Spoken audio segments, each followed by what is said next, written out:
Geisen, que es el representante de la Fundación Naumann en Buenos Aires. En segundo lugar va a hablar el periodista Gerardo Albarrán, que es periodista de los principales medios de México, un ícono de México, que es la revista Proceso, y también el fundador, editor, periodista y responsable y laburador constante en este sitio tan importante que todos usamos, que es Sala de Prensa. También Barra. Se pregunta quién es el responsable de ese sitio que todos visitamos y que... Ahí está, Gerardo. El trabajo de Gerardo ha sido de alguna forma una facultad paralela en América Latina. Y por último, bueno, también está José Roberto de Toledo, que es un representante de Abragi, de una asociación de periodistas de investigación en Brasil muy similar a FOPEA, muy buena, realmente muy representativa, que hace actividades muy interesantes.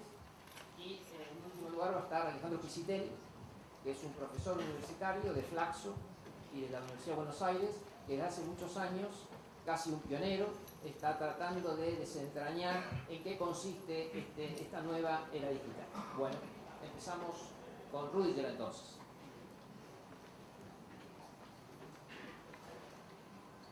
Hola.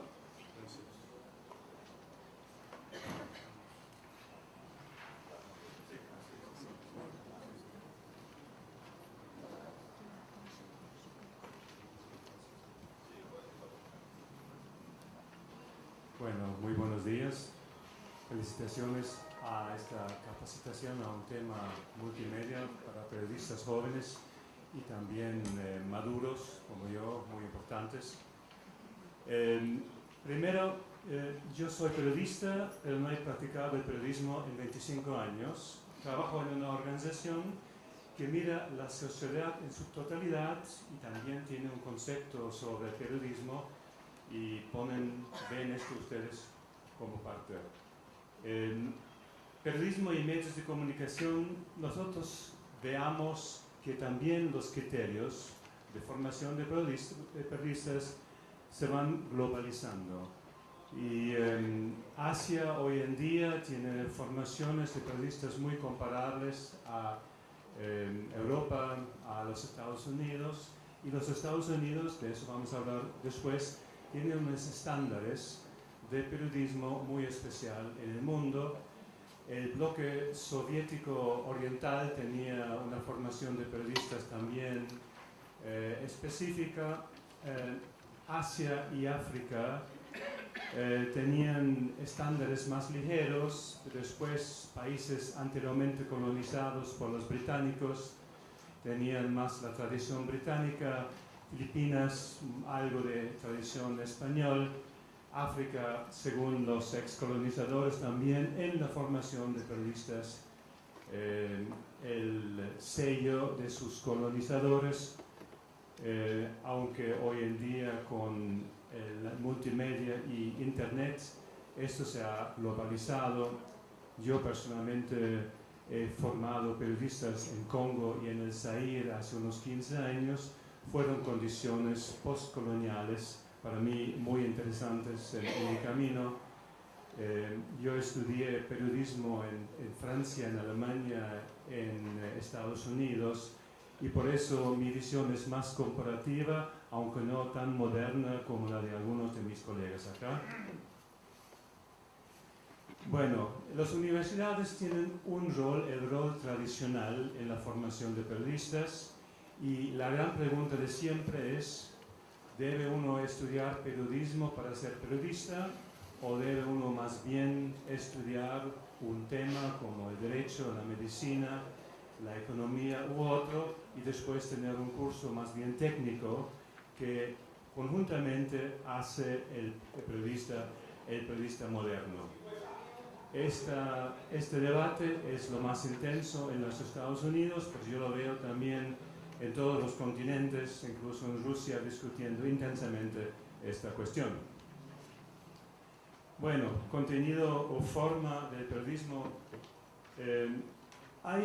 Quiero ver brevemente una raíz, tal vez, de la concepción del periodismo.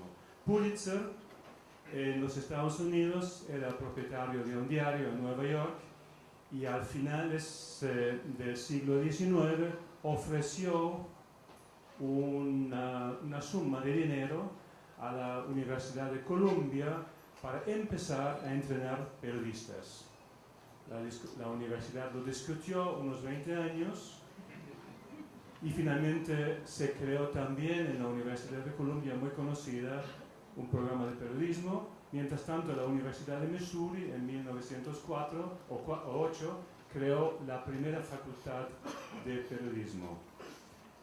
Y después universidades en América del Norte crearon muchas facultades de periodismo, siempre con la dicotomía de a un lado pensando en la técnica del periodismo, que son los periódicos, la radio y después la televisión, y al otro lado la competencia propia del periodista. Y el tercer elemento, que me parece tal vez el más importante, es el sistema de valores y de la cultura dentro del cual se está desarrollando el periodismo.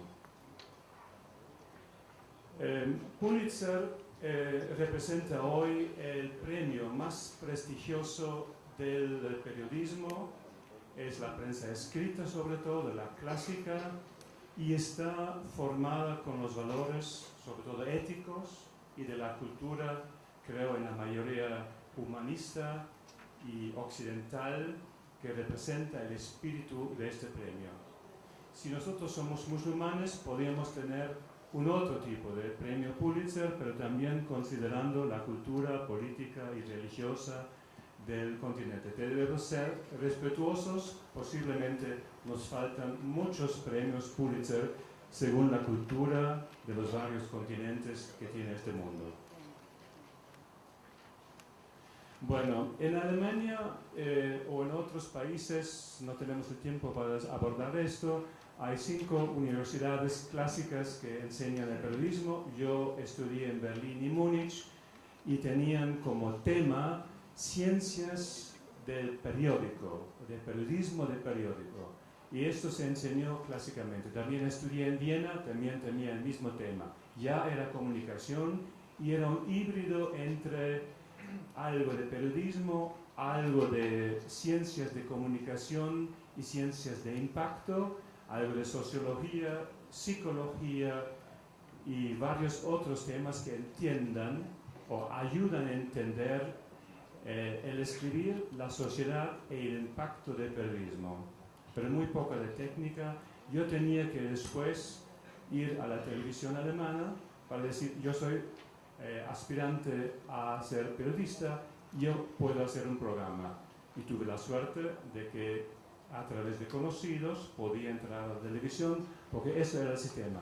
El estudio y la práctica en un medio. Es la forma clásica de que existe mayoritariamente hasta hoy en Europa. Alemania tiene los estudios universitarios y tiene las escuelas de 1 año, de 2 años, profesionales, que les dan al periodista las herramientas. No es lo más moderno, pero es lo que existe. Regresando al país que realmente inventó el periodismo, en los Estados Unidos, es un texto en inglés, pero ustedes son perfectamente bilingües, por eso me voy a referir únicamente a algunas de esas razones, porque con el nuevo periodismo tenemos también que trabajar con las resistencias contra esto nuevo. Y los periódicos en todo el mundo, en casi todo el mundo, están perdiendo fondos, anuncios publicitarios y tiraje. Y dentro de todo esto, miremos acá que los periódicos, la audiencia incluso, que está acostumbrada a leer los periódicos, está lento en cambiar, no quiere cambio, quiere tener su periódico por la mañana. Después hay una cultura de producirlo en un grupo dentro del periódico en la cual existe una cierta jerarquía que existe desde hace 100 años, que también se resiste al cambio. De Jean-François, esta mañana hemos escuchado de que hay lugares de producción descentralizadas. Periódicos se resisten a producir en forma descentralizada. El costo es algo fijo, pero problemático para conseguir, pero ahí también se resisten a los cambios necesarios, aunque tenemos nuevos periódicos, no tan nuevos, que únicamente se financian por la publicidad. Un elemento muy importante es que los periódicos no tienen suficiente expertise tecnológica para el cambio.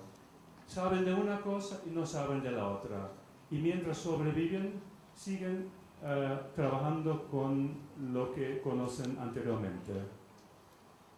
Y esta inseguridad es un tipo de parálisis para los periódicos para renovarse. Aunque muchos periódicos tienen, como el New York Times, tienen la parte online muy buena, el semanal Der Spiegel en Alemania tiene una parte online muy buena. Todos intentan cobrar, no lo logran. El New York Times cobró antes, ahora no cobra más, porque necesita que la gente lo lea y todavía no hay propuesta que le permite realmente cobrar por su contenido online. Bueno, me voy a referir a un punto que en inglés se denomina social currency. Hay varias traducciones por esto, la traducción ideal no la tengo, pero es como un tejido social que ofrece el mundo periodístico, y mi tesis es, y coincido, que los periódicos, que los medios clásicos lo han perdido y los medios nuevos todavía no lo han ganado. Bueno, eso voy a pasar muy brevemente. Es una resolución del año pasado en Singapur de la VJEC, la Declaración de Principios de la Educación de Periodistas. Periodistas deben servir al público. Únicamente las cosas lineales voy a mencionar aquí. El periodista responsable debe tener una visión ética de la sociedad. Algo que en el mundo de lo técnico del Internet a veces se olvida, y creo que está en el centro de la visión del periodista. Aquí tenemos una definición de la base de la formación periodística, es el balance entre lo conceptual, lo filosófico y la capacidad con las nuevas tecnologías. Creo que es una definición aceptable. Los profesores para periodistas deberían ser una mezcla entre académicos y gente práctica. Muchos profesores en las universidades no cumplen con ese requisito porque empezaron como académicos clásicos y no han tenido el coraje de cambiar. Ahí tenemos nueva definición, una otra definición del currículum, varios puntos que periodistas deberían manejar: la historia, medios, estructuras, instituciones, ética, etc. Y esto va en lo mismo. Bueno, también un tipo de laboratorio en clase y prácticas en varios medios de comunicación, y hay una suma infinita de sitios de web donde un periodista puede autocapacitarse.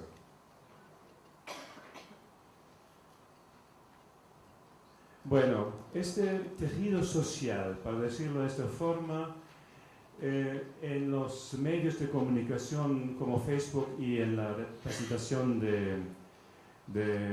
primera que nosotros escuchamos, hemos visto una pletora, un gran número de estos sitios web.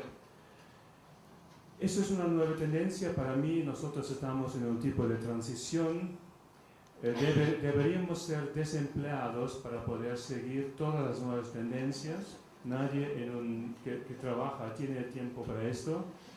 Para mí es personalmente no la solución de tener más información, pero la información oportuna, basada en conceptos, Tenemos un gran peligro en los nuevos medios, que es una forma de autoexpresión individual que no siempre refleja los intereses de la comunidad. Y muchos que producen en Facebook y en otras expresiones del Internet realmente se dirigen más a un espejo que a un público, el cual puede recibir una información valiosa para su propia orientación. El blog para mí cae en lo mismo. Yo veo estas nuevas expresiones muy interesantes, pero quiero esperar que estas nuevas expresiones puedan entrar en mainstream del periodismo, porque si nosotros leamos todos los blogs, los Twitter y lo que existe, realmente, como yo dije, no tenemos tiempo para trabajar y funcionar, y tampoco para orientarnos, porque perdemos, en mi tesis, el hilo rojo del ciudadano. Bueno, para concluir esta breve presentación, el periodismo nuevo de multimedia debe llevar a algo valioso, si no perdemos nuestro tiempo. Creo que estas herramientas que están a nuestra disposición tienen que madurar. Nosotros deberíamos escoger lo que nos parece valioso y debemos descartar lo que nos cuesta tiempo y es únicamente posiblemente entretenimiento. La distinción es muy importante porque Facebook para mí es mucho entretenimiento, un espejo de la sociedad, pero no información esencial para la orientación de cada uno en la sociedad con todos sus valores, con el bagaje de los valores éticos y de la sociedad que nosotros queremos. Y la sociedad abierta y solidaria, se pueden encontrar más palabras para decirlo, es una utopía que nosotros deberíamos alcanzar, y alcanzarlo, utilizar estos medios con mucha responsabilidad, meternos en todos, escogernos, dejar afuera que no es útil, y utilizar y perfeccionar y introducir el mainstream de la profesión del periodismo que nosotros queremos o estamos profesando. Muchas gracias. Muchas gracias, Rubio. Ahora va a poner Gerardo Albarrán, del sitio Sala de Prensa.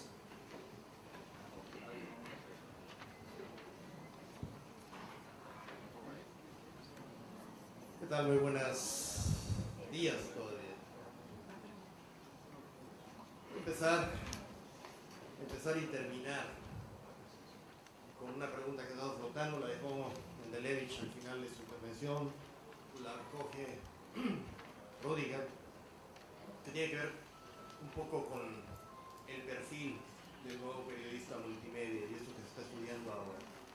Hay muchas caras jóvenes, supongo que hay bastantes estudiantes de la carrera de periodismo de esta universidad. ¿Podrían levantar la mano? ¿Estudiantes? Y quieren ser periodistas. ¿Y por qué no estudian algo útil?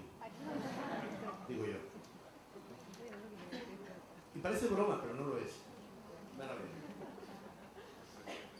Hace una semana releía un texto que publiqué hace algunos años en mi página, Salita de Prensa, sobre la conversión de los periodistas digitales en periodistas multimedia.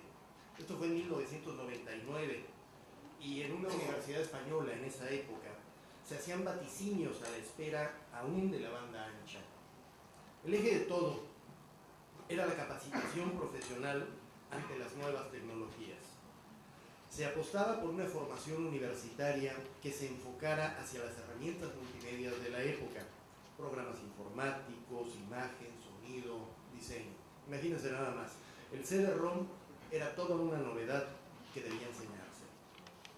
No ha pasado ni una década desde entonces y a muchos de nosotros ya se nos hizo tarde para incorporarnos a lo que ahora se llama el periodismo 2.0 y justo cuando empiezan a hablarnos del periodismo 3.0. Y de eso vamos a hablar un poquito mañana, que Aquí los irresponsables de FOPEA me han puesto en otra mesa para el día de mañana. Cosa que no deben haber hecho, porque si me pones hoy, mañana después de irme ya nadie vuelve. En fin, es claro que la vorágine tecnológica rebasa a cualquier programa de estudios. Y ya no se diga de una generación a otra, sino a veces de un semestre a otro. Por lo mismo, si bien la formación de nuevos periodistas debe considerar las herramientas a su alcance, desde mi punto de vista no debe focalizarse ni mucho menos agotarse en ella. Más importante que aprender a utilizar Twitter, Flirks, RSS, Flash, tags, widgets, podcasts, blogs, wikis y un larguísimo etcétera, que de pronto ya son herramientas muy familiares y comunes para los adolescentes. Más importante que eso, decía, debería de ser entender para qué y cómo se pueden utilizar esas aplicaciones con fines periodísticos. Les pongo un solo ejemplo. 40.000 mujeres embarazadas, convocadas por el diario polaco Gazeta Wyborcza, enviaron otros tantos relatos para contar una misma historia a lo largo de varios años. Esa fue una historia extraordinaria, contada desde los ángulos más inverosímiles posibles y que sobre todo incorporó las voces de la comunidad en una gran pieza periodística perfectamente al alcance de cualquier medio que lo quiera hacer. Otra cosa, ya lo preguntaban en la primera conferencia de hoy, otra cosa es el lenguaje periodístico propio del entorno multimedia y del nuevo paradigma, la interactividad. No es solo una cuestión de narrativa, sino la adaptación del discurso periodístico precisamente para incorporar voces tradicionalmente ignoradas desde los medios en la construcción de nuestras historias. Esto, que de repente parece nuevo, en realidad no lo es. Es lo que han hecho grandes periodistas a lo largo de la historia. Basta recordar aquí a Ryszard Kapuscinski y su concepción del otro. Internet nos ha saltado a la cara en la última década y de pronto pareciera que no sabemos bien a bien qué hacer con ella. Me parece que no es tan complicado. Internet como medio exige especialización. Del mismo modo que la prensa escrita, la radio y la televisión requiere periodistas que dominen los lenguajes periodísticos de cada una de estas plataformas. La palabra escrita, la palabra hablada y la imagen como centro de la noticia. Cambia el lenguaje periodístico, pero no la esencia misma del periodismo. Y si bien cualquiera de nosotros podría desempeñarse dignamente en cualquiera de estos medios, lo cierto es que no es común que brillemos en todos. Salvo particulares excepciones, me parece que no cabe esperar de un periodista que pueda desempeñarse exactamente igual y sea exactamente igual de bueno en cada una de ellas. Creo que no digo nada que ustedes no sepan, particularmente quienes hayamos transitado ya por el desarrollo tecnológico precisamente de los últimos 30 años. La división del trabajo dentro de cualquier medio obedece a la necesaria especialización del complejo proceso de construcción de la noticia. Por eso hay reporteros, redactores, correctores, diseñadores, editores, fotógrafos, camarógrafos, productores, etcétera, etcétera, etcétera. Como en una gran orquesta, todos saben de música, pero cada quien domina su instrumento. Sí que podemos esperar que los nuevos periodistas multimedia sean capaces de producir información escrita y a la vez generar clips de audio y video relacionados, o manejar su Twitter, o tener su blog, qué sé yo. La idea tampoco es nueva. Hace ya casi una década, el Instituto Tecnológico de Massachusetts desarrollaba una computadora portátil capaz de transmitir texto, audio y video por vía satelital. Esta idea era que un reportero pudiera colgar sus notas directamente en un sitio en la red segundos después de generarlas. A mí esto, cuando lo vi, me pareció un verdadero despropósito. No solo apuntaba a la depauperización del periodista, sino que pretendía que un reportero cumpliese las funciones de 3 o 4 o 5 profesionales a la vez, y además que publicara o transmitiera información que no había pasado por los filtros periodísticos que hemos establecido en las redacciones para asegurarnos que cumpla con los máximos estándares deontológicos de verificación, rigor, equilibrio y todo lo que se hace en un medio antes de atreverse a publicar nada. Ser reportero multimedia, me parece, significa saber de música, dominar nuestro instrumento y, cuando la circunstancia lo requiera, poder ejecutar dignamente casi cualquier otro. Pero eso, de forma excepcional. La empresa periodística que apueste a la sobreexplotación de su personal profesional tal vez gane en inmediatez, pero perderá en calidad informativa. La apuesta de los medios debería ser generar las plazas profesionales de trabajo requeridas para que la integración de redacciones multimedia ofrezca lo antes posible al ciudadano la más completa, mejor y más pertinente información periodística, no la más barata. La red misma es una fuente infinita de información y los periodistas debemos estar capacitados para someterla al rigor de la verificación, del contraste, de la clasificación, incluso desde el mismo entorno virtual. La justificación de nuestra existencia es el servicio público y la pertinencia de esto es que los periodistas estamos formados para buscar, organizar, jerarquizar, analizar, comparar y comunicar lo que denominamos información en cada historia que contamos. No podemos renunciar a ello. Y si bien es cierto que los medios y los periodistas debemos aprovechar las ventajas de la red 2.0, lo importante sigue siendo la información que transmitimos y todo el proceso inherente alrededor de ella que distingue al periodismo profesional. Depende de nosotros, los periodistas, pero particularmente de ustedes, de los más jóvenes, que Internet se convierta en la nueva plataforma que resignifique a nuestra profesión y la mantenga como un sistema pertinente, válido y socialmente necesario de clasificación de la realidad, o que se torne en nuestra némesis. Y esto me lleva a la última parte de mi intervención, pero creo que no por ello la menos importante. Ya también ha estado flotando en las intervenciones anteriores. La construcción social de la realidad se está dando en la red y ha desplazado al periodista como agente único. El periodismo ha perdido el monopolio de la información y eso me parece que está muy bien. Lo que no hemos perdido es el monopolio de la interpretación, que es nuestra razón de ser. Internet nos obliga al diálogo con el ciudadano, y eso es bueno, pero ello no implica renunciar a nuestro papel como periodistas, ni mucho menos cederlo ingenuamente a individuos o a colectivos que encuentran en la red sus nuevas trincheras de participación. No, ya no somos los agentes únicos de la construcción social de la realidad y debemos celebrarlo, pero sí debemos ser los mejores. Por eso la pertinencia y vigencia del periodismo profesional, ético, socialmente comprometido y crítico, independiente, que no significa neutral, y promotor, sobre todo, de ciudadanía, que aproveche el desarrollo de las tecnologías de la información y de la comunicación, no que sucumba ante estas. Y me atrevo aquí a responder, no más que a responder, a soltar una idea que apunta hacia la pregunta que hacía Mendelevich. Las universidades a su vez tienen la responsabilidad de formar periodistas, no mano de obra multimedia para beneplácito de la industria de la estupidez. Muchas gracias.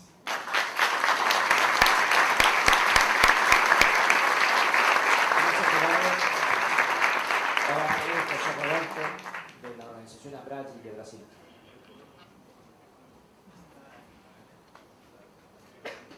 Ahí eso que estaba ahí era sala de prensa.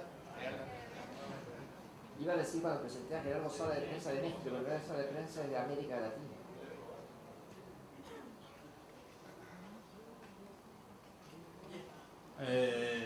Antes de más nada, debo disculparme porque hablaré en portuñol. mi vergüenza. Ustedes escucharon un francés, un alemán hablando un español mucho mejor que yo. Bien, en Abrahi, gracias a Fopea por invitarme para poder comer la mejor carne del continente. En Abrahi lo que hacemos son básicamente dos cosas. Mucho entrenamiento de periodistas y de estudiantes de periodismo. Producir herramientas para los periodistas a hacer su trabajo de una manera quizá mejor. Lo que creo me gustaría hablar aquí hoy son de las habilidades extraordinarias que nosotros tenemos que tener para poder ejercer la profesión después que vos, ustedes, escucharon la magnífica exposición de Jean-François. Nosotros necesitamos hacer un trabajo mucho mejor de lo que hacemos hasta ahora, porque la competencia es terrible. Tenemos mil millones de blogueros que están en nuestros calcañares, ¿se dice? Bien, no importa.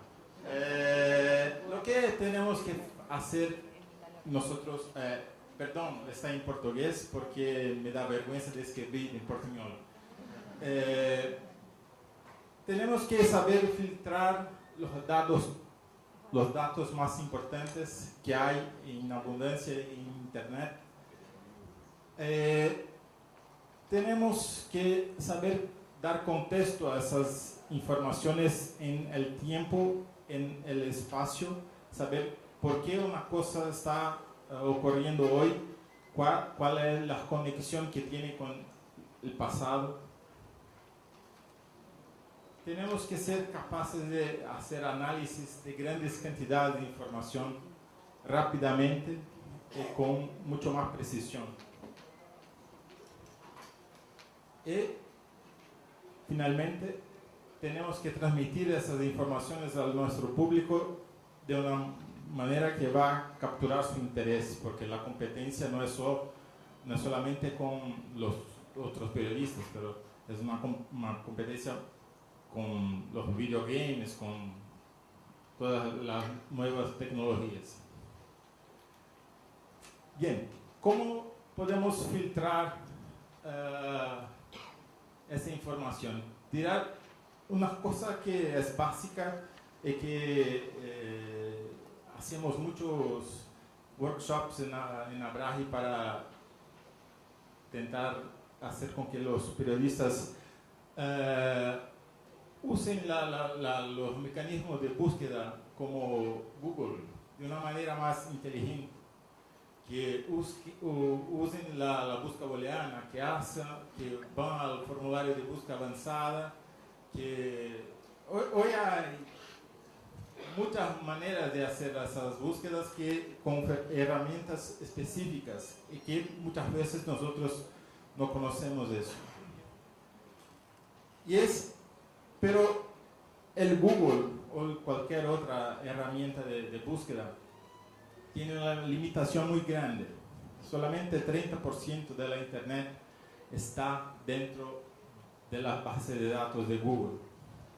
Los otros 70% son páginas que son páginas dinámicas, sitios dinámicos, que el Google no es capaz de almacenar sus informaciones. Por tanto, es necesario conocer esas bases de datos que están online y hacer como ustedes tienen, ¿cómo se dice en español? Fuentes, personas. Tienes que tener fuentes de base de datos en la Internet. Y mantener esa lista de base de datos en bookmarks actualizados como ustedes mantienen una lista de teléfonos. Eso es la página de búsqueda avanzada de Google. Por favor, usen esta página, no más. Estoy me sintiendo con suerte hoy. Eso es lo que los periodistas deben usar. ¿Por qué? Porque aquí usted puede infiltrar la información que quieren. Puede hacer hasta cosas curiosas, como por ejemplo, si ustedes ponen en uno de los campos de arriba secreto, solamente para tus ojos, cosas así, y después ponen en formato de archivo, PDF. Muchas veces van a buscar e encontrar documentos sigilosos que algún funcionario público lo pone en las redes sin saber que podría ser descubierto. Muchas veces las informaciones más interesantes no están en nuestros países, están en sitios de exterior. Esto es un sitio de Miami, de la ciudad de Miami, que tiene informaciones sobre las propiedades privadas de las personas. Para mi sorpresa, con el valor de la propiedad. Por ejemplo, eso puede servir para saber que Stephanie Graf tiene una casa en Miami que vale $2 millones o que Gloria Estefan tiene una que vale $16 millones, pero también puede servir para hacer periodismo. Eso es un expresidente brasileño de memoria no muy buena, que fue candidato a alcalde de São Paulo en el año 2000, y por necesidad de las leyes electorales, él tenía que publicar todos los bienes que tiene. Y uno de los bienes que declaró fue una casa en Florida, en Bay Harbor, por $126,000, que a época equivalía más o menos a $100,000. Yo creí que era un poco barato para una casa en Florida. Y como Gerardo Reyes había dado la dica del sitio de Miami, fuimos a buscar. Eso es la casa de Cole. Es una casa como puedes ver acá, es una casa. Eso es el mar. Eso es la casa. Bien. Tiene 8 baños, 9 habitaciones, 2 $1,790,000. Declaró por $100,000. Después de 8 años,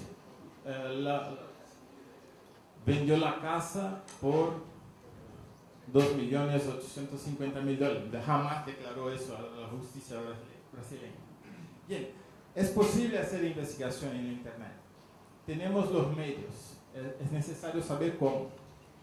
Y contextualizar también es muy importante. Es muy importante para nosotros periodistas que somos profesionales de la información crear nuestros propios bases de datos para poder recorrer a ellos cuando necesario. Desenvolver mecanismos para recuperar las informaciones rápidamente, ordenarlas de manera que sea necesaria. Aprender a usar planillas electrónicas, perdón, mas es necesario. Aprender un poquito de matemática. Yo sé, la mayoría de nosotros vamos a hacer periodismo porque no nos gustaba la matemática, pero hay hoy en la red muchas herramientas gratis, no se cobra nada, que son mucho útiles. Este sitio se llama Zorro, que pueden usar para hacer tus documentos online, para hacer, si no tienen Excel en su computadora, pueden hacer en la Zorro Sheet online, pueden hacer sus bases de datos en Zorro Creator, o si son bases de datos numéricas en Zorro Database and Reports, en cosas así. Este es un otro programa, software gratuito que se llama Evernote, que también puede poner en su computadora. Lo que él hace es, usted crea notas, puede crear sus propios tags, ¿no? Sus etiquetas, gracias. Y después eso puede estar en su computadora y te da una copia en la red para usted poder consultar con su iPhone, por ejemplo. Eso es muy útil para hacer una base de datos textual. Bien, y para analizar, es necesario, yo creo, saber usar los recursos de Excel para organizar las informaciones como filtro, clasificación. Tabla dinámica, yo no sé decir en español, perdón. Gracias. Eso es la interacción de que hablaba. Es necesario también, yo creo, desenvolver técnicas para hacer una entrevista con los números, con los datos. Y para eso es necesario saber nociones básicas de matemática, de estadística descriptivas, recordar cómo se calcula el promedio, cosas así. Es ser capaz de relacionar bases de datos distintos sobre los mismos asuntos. Y finalmente, es la última transparencia. Saber usar esos recursos online, como por ejemplo a la hora de transmitir las informaciones. Si tienes un Google Maps que es útil para mostrar información geográficamente, úsalo. Si tiene hoy el público quiere ver videos, quiere ver imágenes. Infelizmente seremos obligados a saber hacerlos. No hay cómo escapar de eso. Tenemos que ser jornalistas multimedia. No hay otra escapatoria. Bien, era eso. Muchas gracias. Si tienen cualquier duda, por favor, pueden escribir. Gracias, José Roberto. Ahora tenemos a Alejandro Pisitelli, de la Universidad de Buenos Aires y Flaxo.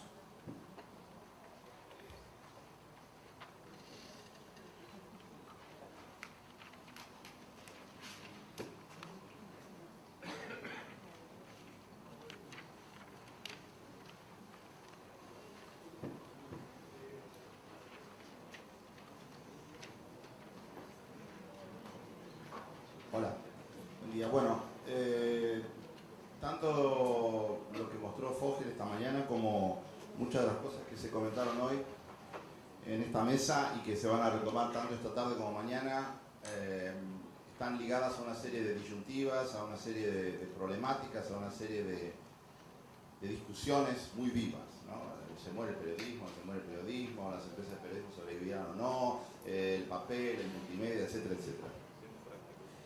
Y hay infinitas respuestas para estas cosas. A mí me parece que para dar un poquito de contexto a muchas de estas discusiones tenemos que tratar de articular tres lecturas. Una es la lectura tecnológica, una lectura de la innovación. Tiene que ver con los aparatos, tiene que ver, por ejemplo, no se comentó hoy, pero es realmente la aparición de la revista Esquire del mes pasado. Esta es la primera revista que tiene tinta digital en la historia. Si ustedes no la alcanzan a ver de ahí, pero esta tapa cambia todo el tiempo. O sea, acá está permanentemente cambiando esta tapa. Se va modificando todo el tiempo. Por supuesto, es una revista que todavía es ancha, no es la tinta digital del MIT de la que estábamos hablando, tiene una pila que va a durar 6 o 8 meses, dice que aconsejan ponerla en la heladera para que dure más tiempo, bueno, como otras cosas. Pero de todas maneras, lo que estamos viendo acá es el cambio efectivo de soporte que lleva a tener periodismo en tiempo real, dinámico. O sea, no solamente a ver si tiene ese periodista del que hablaba recién medio enojado, Gerardo Albarrán, cuando decía que iba a poder hacer todo junto, sino que en el momento que lo haga, ustedes van a tener 400.000 de estas revistas y van a cambiar al mismo tiempo, en el momento que ustedes la están llevando. O sea, la tecnología trae promesas, o némesis, como también dijo él, enormes y muy complejas. Entonces, el tema tecnológico, tema que se preguntó acá, que tiene que ver con el tema económico, modelos de negocios. Las cosas son muy bonitas, pero si no se sustentan y si no pueden pagarlas, y si la gente no paga por la publicidad, y si la información enorme y maravillosa es gratuita, y si la buena información no se puede cobrar, y si la mala información es gratuita, bueno, eso trae un montón de problemas. Y la otra dimensión, que la que no se abordó todavía acá, que es la que yo quiero tratar específicamente, tiene que ver con la cultura y con las audiencias. El periodismo se va a morir, no por todas las cosas que se dijeron, también por eso, sino porque no va a tener más audiencia.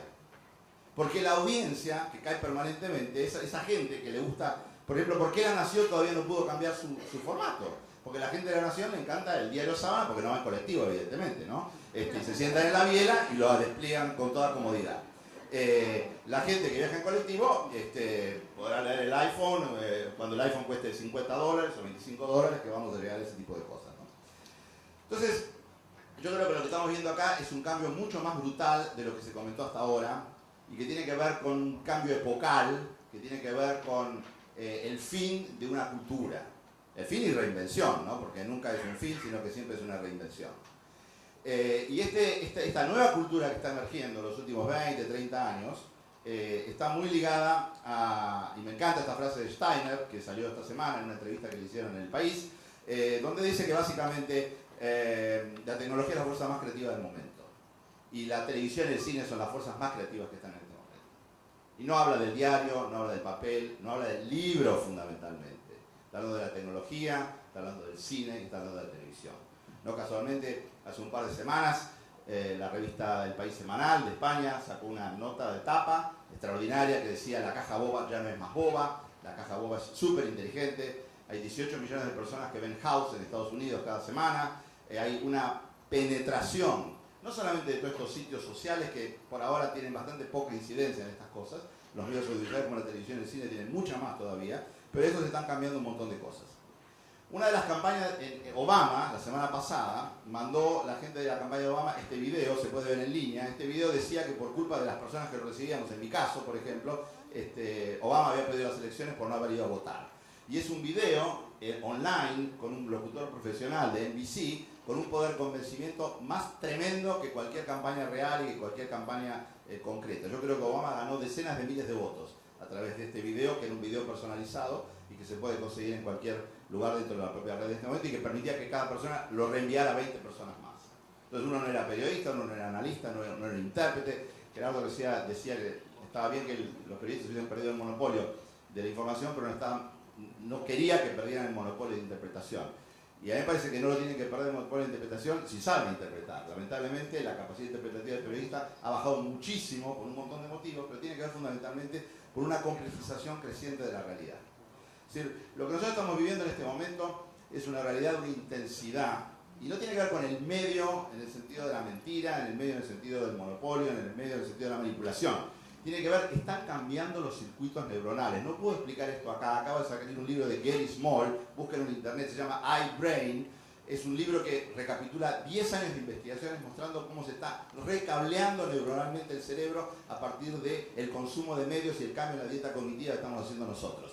Evidentemente, la cabeza de una persona, la nuestra, en la década del 70, cuando veíamos una serie de televisión que duraba 24 minutos y no pasaba absolutamente nada, donde había 3 personajes que eran buenos al principio y al final, y uno podía dormirse y se despertaba 20 minutos después y no había pasado nada, es totalmente distinta de Los Sopranos, que donde uno se descuida 10 segundos y no entiende absolutamente nada. La densidad informativa, la densidad narrativa, la densidad emocional, la densidad de captación de energía libidinal que hay en estas series es absolutamente distinta a la que teníamos nosotros, y esto tiene unas consecuencias cognitivas, especialmente en la gente que nació en la década del 80 y después, enormemente poderosa y que tenemos que atender.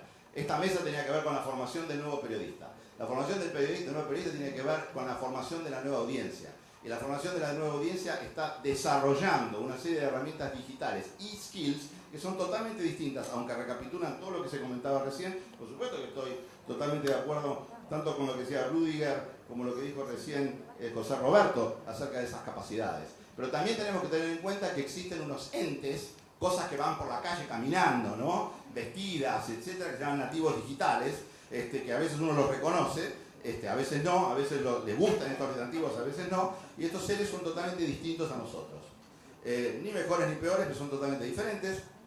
Son seres que para ellos no existe más la diferencia entre virtual y real. Es un problema nuestro, de los que tenemos más de 30, 40 años, creer que hay una cosa que se llama la realidad real y otra que se llama la realidad virtual. O la realidad del Quijote no era tan virtual como la realidad de los Sims. O la realidad de las obras de Vargas Llosa no es exactamente igual que como la realidad que tenemos en MySpace o en Facebook.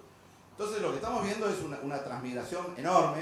este proyecto de Negroponte va a tener una cola enorme, independientemente de que lo lleve adelante él. La idea de una computadora por chico es la idea de un lápiz por chico, es la idea de un cuaderno por chico, es la idea de cambiar el soporte de que hace 500 años o hace 2000 años que está dando vuelta en las universidades. Los libros no van a morir, por supuesto que no van a morir los libros, se van a metamorfosear. Lo que va a cambiar es el soporte del libro seguramente.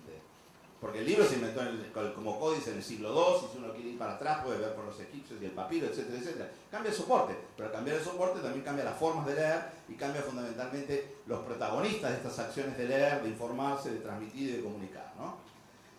Y ahí viene una cosa bastante interesante, que hay una guerra en este momento, una guerra terrible que se ha desatado básicamente en Estados Unidos, pero también la estamos viviendo acá nosotros con las academias, etcétera. Y es la idea esta de que Google nos está haciendo estúpidos.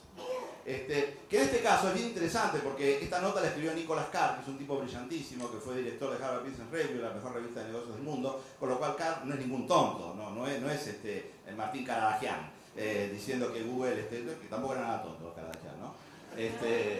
Flor de negocios, se mandó con la momia y compañía, ¿no?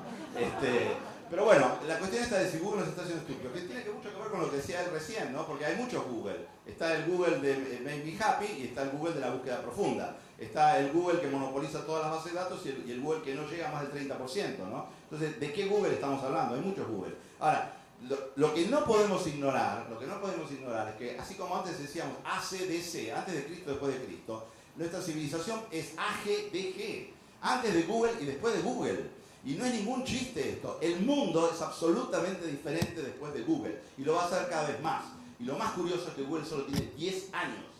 Y lo más curioso es que Google podría no haber existido nunca. Eso es lo más interesante. No había ninguna predestinación para que existiera en Google ni tampoco para que existiera en la imprenta. Hay gente que se pone muy nerviosa con estas cosas, que se molesta mucho, aparte de los periodistas, ¿no? O estudiantes de periodistas. Hay mucha gente que se pone muy nerviosa y entonces saca libros, porque ¿vieron? Es como la Biblia, el Calefón, ¿no? No sé qué es más poderoso de la Biblia del Calefón. Entonces uno dice, Google es maravilloso, y dice, no, Google es una porquería, Google le fríe a la gente la cabeza. ¿Qué hace Google? Google lo que está creando es la generación más estúpida de la historia. Y no hay que confiar en nadie que tiene menos de 30 años. Porque Google los está friendo, ¿no? Claro, curiosamente, la gente que supuestamente tiene menos de 30 años y está siendo frita por Google es la gente que maneja todas estas siglas, y estas siglas tienen que ver con un cambio paradigmático fundamental, se lo mencionó esta mañana, también lo hicieron en esta mesa, el paradigma de transmisión de la información. Nosotros seguimos viendo un paradigma de broadcast. Los libros son broadcast, la televisión es broadcast, el cable es broadcast, Internet es mixto, hay mucho de broadcast, la web 1.0 es fundamentalmente broadcast. Entonces, ¿qué estamos viendo ahora? Estamos viendo singlecast, estamos viendo multicast, estamos viendo unicast, estamos viendo peer-to-peer, ¿no? Y estos no son fantasías, esto está siendo investigado y siendo trabajado, y la persona que mejor investigó estas cosas es Henry Jenkins. Y Henry Jenkins hace 25 años está trabajando en esto, y acaba de sacar este libro que es una suma de sus investigaciones, La cultura de la convergencia. Él es el director del Media Comparative Studies del MIT, en donde fundamentalmente lo que él hace es mostrar cómo toda información viene empaquetada en una serie de formatos conjuntos. Él analiza Matrix, él analiza Survivor, él analiza un montón de medios que ya no vienen en un formato, sino que vienen en poliformato, ¿no?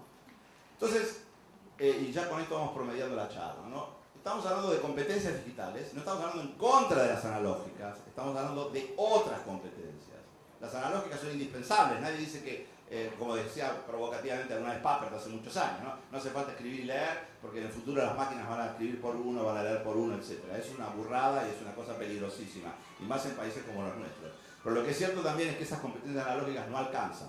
Y lo que estamos viendo es una brecha que es mucho más que generacional, es una brecha cognitivo-emocional.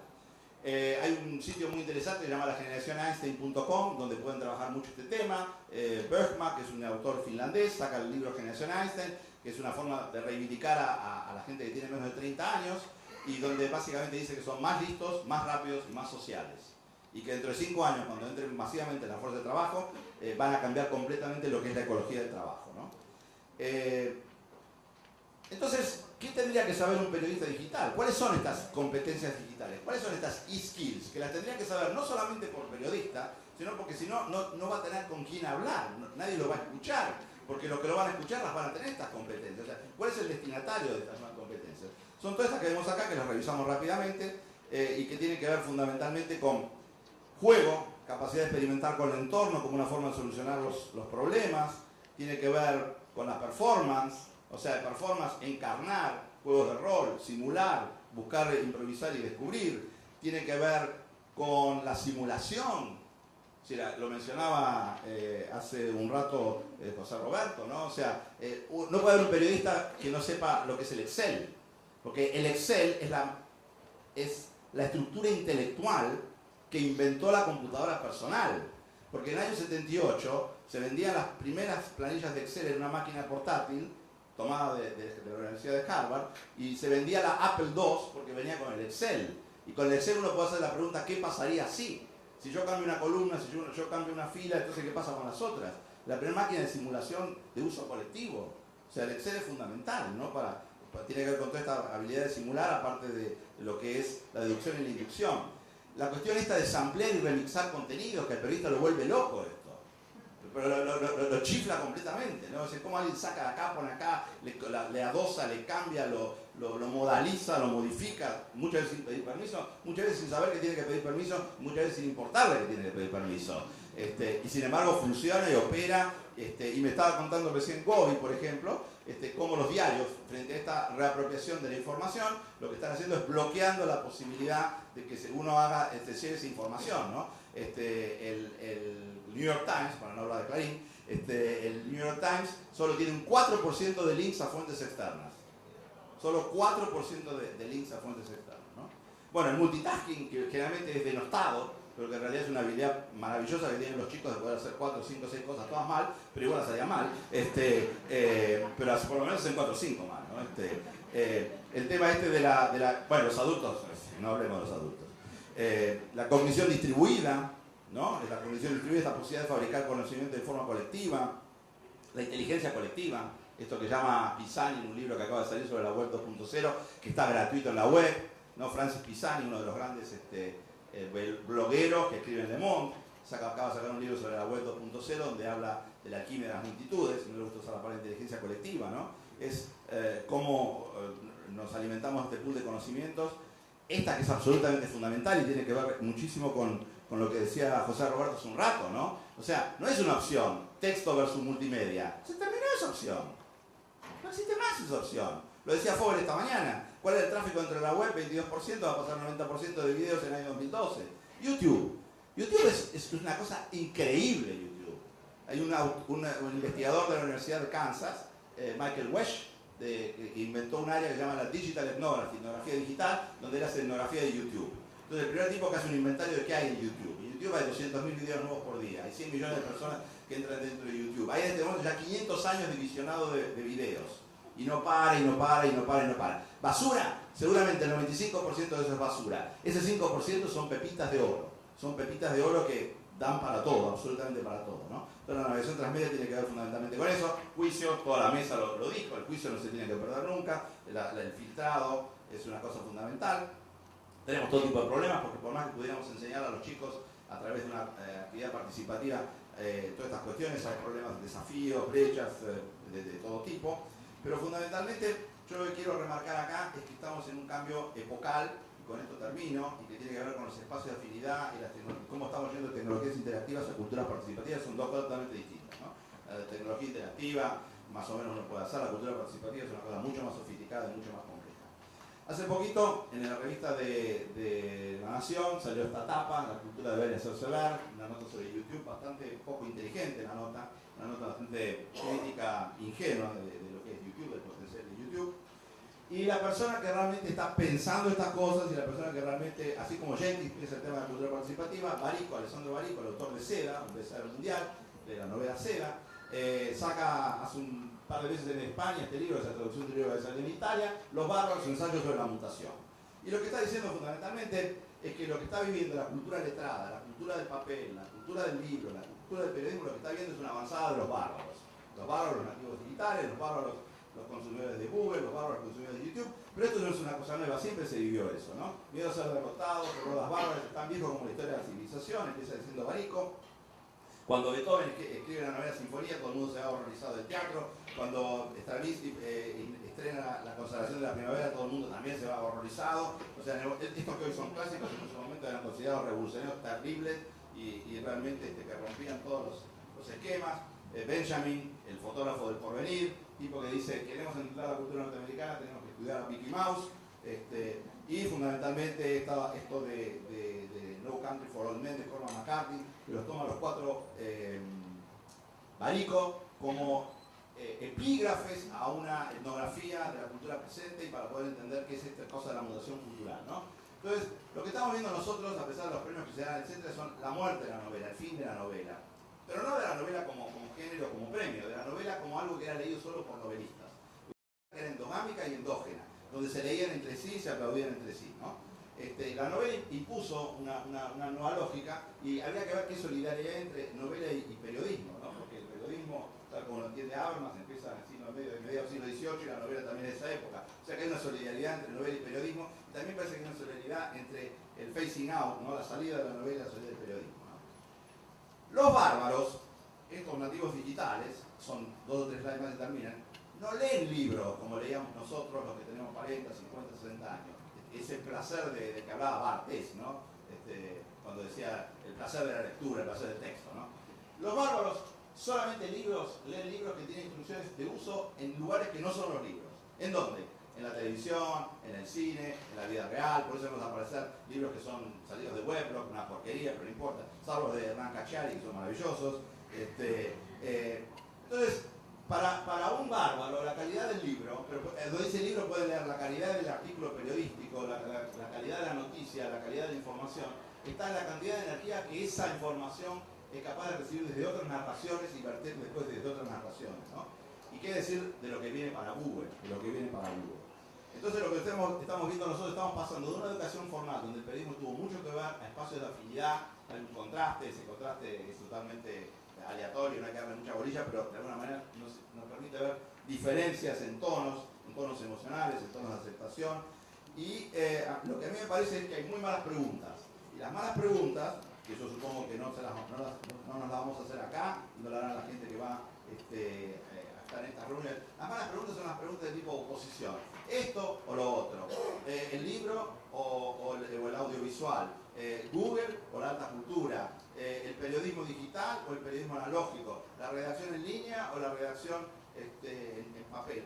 Esas son cosas dicotómicas que no tienen ningún sentido, porque lo único que va a pasar es una evolución que tendrá que ver con las audiencias, tendrá que ver con las propuestas, tendrá que ver con la sustentabilidad económica y tendrá que ver con dinámicas culturales.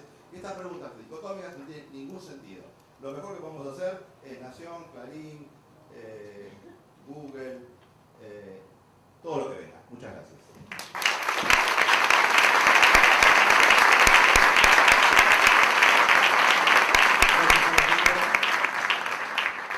Y gracias además porque fuiste muy generoso con referencias, libros, autores, institutos para seguir investigando. Tenemos tiempo para hacer 2 preguntas. ¿Quién arranca?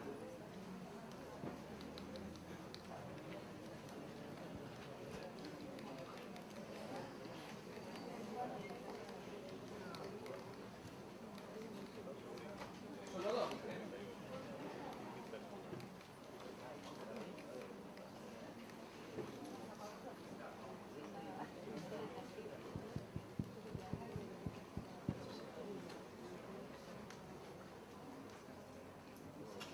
Bueno, mi pregunta es para... Mi nombre es Agustín Maurín. Mi pregunta es para Pisitelli, después de su abrumador alocución. Usted habló de malas preguntas, ¿sí? Quisiera ver si podíamos escuchar o nos podría alentar a cuáles serían buenas preguntas para hacerse. Mirá, tenemos una amiga que la conoce Martín acá también, que se llama Marina Umaski, que es una egresada de la UBA, que fue a Estados Unidos y hizo su doctorado en el MIT, con Negroponte, y trabajó con Papert y está muy metida en todas estas cosas del constructivismo, ¿no? Entonces estamos hablando mucho a nosotros nos interesa mucho la cuestión esta de la educación. ¿Qué pasa con la educación? No ya la educación particular del periodista, que es un gran tema, sino la educación en general, ¿no? O sea, ¿qué hacemos con la educación frente a todo esto que está pasando, ¿no? Donde hay buenos docentes que trabajan con estas cosas, pero de repente no tienen apoyo institucional, o donde hay desde ciertos lugares hay como esta introducción dicotómica, ¿no? Esto o lo otro. Entonces, Marina lo que decía es que nosotros tenemos que ver estos temas no como temas, y lo decía también él al principio, ¿no? O sea, si quieren hacer algo no estudien periodismo, ¿no? O sea, en el sentido de no parcializarse, en el sentido temático. Bueno, pero el temático tampoco sirve, porque la división temática es una división de la Universidad Napoleónica de 1900. Si estamos estudiando medicina separada de ingeniería, separada de filosofía, es un desastre eso, es absolutamente desastroso. Pero las buenas preguntas son preguntas integradoras. Las buenas preguntas tienen que ver con la síntesis, no con el análisis, no con la división, tienen que ver con la convergencia. Las buenas preguntas tienen que ver con el diseño, las buenas preguntas tienen que ver con el prototipo, las buenas preguntas tienen que ver con la construcción, las buenas preguntas tienen que ver con la simulación, las buenas preguntas tienen que ver, como dice Richard Sennett en los últimos libros, ¿no? En el artesanado, en el trabajo físico. O sea, no estamos hablando de irnos a vivir a Second Life y olvidarnos del vino y de la pizza y qué sé yo, ¿no? Lo que estamos viendo es de todos estos mundos, que son muchos, de cada uno tomar lo mejor posible. Y de la tradición del periodismo en papel hay millones de cosas que han quedado para siempre. Y de la narrativa, nadie dice matemos a la novela. Lo que estamos diciendo es muy difícil que los nativos digitales lean novelas en el sentido en que las leían los círculos de Virginia Woolf o sea, toda esta nostalgia de un mundo que fue siempre mejor. Y yo cuando iba a ese mundo no era demasiado bueno, era bueno para estos poquitos que estaban ahí, ¿no? Pero mientras leían la novela se hacían pomada en la trinchera de la Primera Guerra Mundial, los otros se quedaban ahí.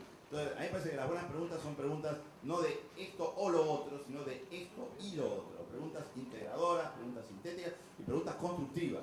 Que tienen que ver, ¿no? Dejemos de lamentarnos de que no estamos viviendo en el Edén griego o en el Edén renacentista, que no era ningún Edén, salvo para los 5.000 griegos, ¿viste? Porque ¿sabes cómo laburaban los esclavos, no? Tenían 5.000 griegos y 95.000 esclavos, ¿viste? Dejémonos de esas fantasías idealistas retroactivas. Pensemos en construir, prototipos, prueba. Y en ese sentido la cultura tecnológica es maravillosa, porque te permite, con 2 centavos, hay premios acá, por ejemplo, le dan premios a gente que ha hecho robótica, y no trabaja con los Lego, sino que trabaja con robots de 20 pesos y se hacen cosas maravillosas, ¿no? Es un momento de fusión creativa, ¿no? Y me parece que es un lindo momento. Para Gerardo, ¿vos pensás que el periodista tiene que formarse para trabajar de manera individual o para seguir dependiendo de grandes redacciones? Esa es parte del dilema que tienen los estudiantes de periodismo desde hace muchos años. Alguna vez discutía yo con un colega muy prestigioso en México. Nos habían invitado a formar parte de un consejo para crear una carrera de periodismo en la segunda universidad más grande del país.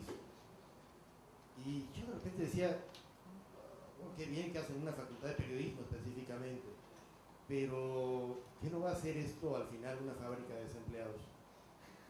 ¿Y a dónde van a ir a trabajar? El periodismo, como lo conocemos, en efecto, está cambiando, se está modificando. La parte industrial es absolutamente incapaz, y creo que lo ha sido siempre, de absorber toda la oferta laboral como tal. Para mí uno de los problemas que existen en esto de las convergencias y los cambios tecnológicos es que los medios se estén concentrando en cómo reinventar su modelo de negocio y estén subsumiendo al periodismo a lo que funciona. Un poquito esto que tú dices, ¿sí? Y lo que vimos con Obama. No es solo porque el año que entra yo cumplo 50 años y porque soy absolutamente analógico, es decir, entre el papel y la pantalla, me quedo con la pantalla si de elegir se puede y se trata. No solo por eso, sino porque qué tipo de sociedad es la que se está construyendo a fin de cuentas. A mí me parece sensacional esto, por supuesto, hay que ser integrador. Si Internet es la cosa más maravillosa del mundo. Yo llevo 9 años haciendo una página que personalmente me ha dado muchas satisfacciones, como la de llegar a cualquier otro país y que alguien llegue y me regale un libro que me dedica con la pluma, ¿sí? Porque está lleno de citas de textos que he publicado en mi página. Lo que me espanta es ver una nota en El País también, donde alguien que frisará a los 20 años habla de que tiene cerca de 10.000 amigos en Facebook, en Hi-Fi y todo eso, pero no tiene a 3 personas con las cuales salir a cenar esa noche. O sea, ¿qué tipo de sociedad es la que finalmente se construye? Sí, el ágora griego nunca existió, pero el cibermundo me parece que tampoco.